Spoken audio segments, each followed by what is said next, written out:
সালমান শাহ ও মৌসুমী একই সময়ে ইন্ডাস্ট্রিতে কাজ শুরু করে, পরে অবশ্য তারা একসঙ্গে কাজ করেনি। তবে সালমান শাহর সঙ্গে আমাদের ভালো সম্পর্ক সবসময় ছিল।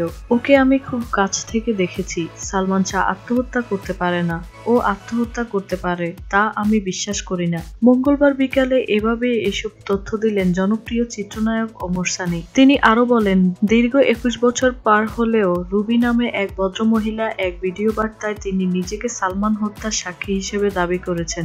আমি মনে করি সর্বশক্তিমান আল্লাহ তাআলা চাওয়াতেই এই হত্যা মামলা নতুন মোড় নিচ্ছে। আমি তার সহকর্মী হিসেবে বলতে চাই, সালমান শাহর খুনিদের বিচার যেন এই বাংলার মাটিতেই হয়। একজন সিনিয়র অভিনেতা হিসেবে ওমর সানিকে সম্মান করতেন সালমান। ওমর সানিকে বড় ভাই বলে সম্বোধন করতেন তিনি। মৃত্যুর আগেও এফডিসিতে তাদের মধ্যে কথা হয়েছিল। সেদিন সালমানকে চলচ্চিত্রে আবিষ্কার করা কিয়ামত থেকে কিয়ামত খ্যাত নির্মাতা সোহানুর রহমান সোহান ও চিত্রনায়িকা মৌসুমীও উপস্থিত ছিলেন।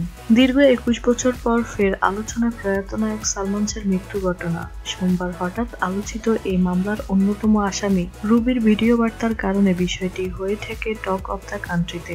সামাজিক যোগাযোগের মাধ্যমে রুবির ভিডিও বার্তাটি ছড়িয়ে পড়লে বিষয়টি সবার নজরে আসে। সেখানে দাবি করা হয় সালমান শাহকে খুন করা হয়েছে। এর কিছু সময় পর নিজেকে সামাজিক যোগাযোগের মাধ্যম ফেসবুকে রুবির বক্তব্য সমর্থন করে স্ট্যাটাস দেন সালমান শাহর মা নীলা চৌধুরী।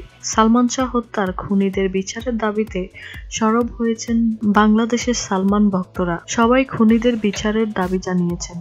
আমাদের ভিডিওটি যদি আপনাদের ভালো লেগে থাকে তাহলে অবশ্যই আমাদের চ্যানেলটি সাবস্ক্রাইব করবেন এবং ভিডিওটি দেখার জন্য সবাইকে ধন্যবাদ।